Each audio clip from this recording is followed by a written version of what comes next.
نرخ گاز مایع نظر به 2 ماه پیش 1.5 برابر افزوده است.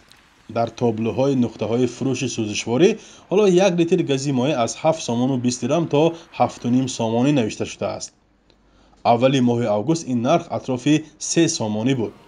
تاجران در نزد دوربین در این باره گپ نمیزنند، ولی در صحبت‌های بدون ثبت گفتند که این امر از بالاست. اما تاثیر آن را بیشتر راننده‌های مسافربر و میزاجان حس می‌کنند. همین کلینت‌ها ده جبر این کار. سال ما هم نرخم تغییر بیاد می های میکنیم، تغییر نبیاد های نمیکنه. من خودم راننده هایم، تاثیر بد میرسوند.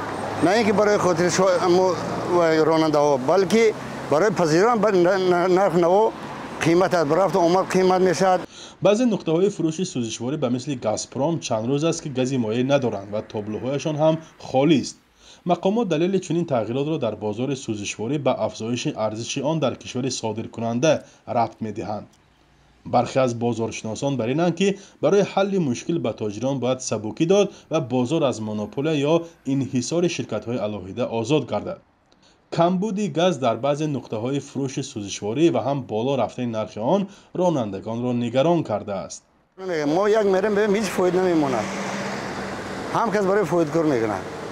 اگر رفته قیمتش اگر مجبور ما شوفر مونیم دیگر کار بریم. چون میگیم دیگه گاز قیمتش کار کردن بعضو میشه.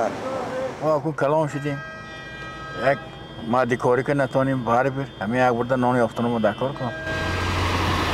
نمایندگان خدمات ضد انحصاری تاجیکستان گران شدن گاز مایع را موقتی نامیده بدون شرح بیشتر گفتند چون این روند به ارزش گاز وارداتی از قزاقستان بستگی دارد.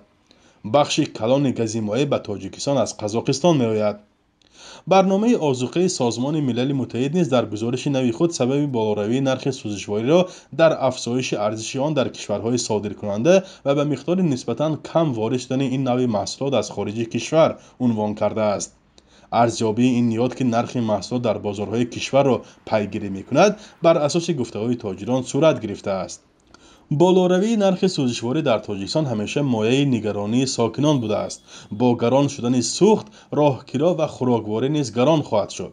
این شب و روز نرخ بعضی محصولات از قبیل آرد و روغن کمی بالا رفته است.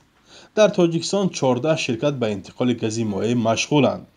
این کشور به دلیل نداشتن امکانات کارکرد نفت، گاز و بنزین را از خارج و اساساً از روسیه و قزاقستان می‌گیرد.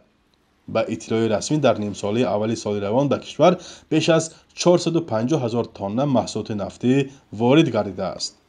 فرزان محمدی، رادیو آزادی شهری خوجند.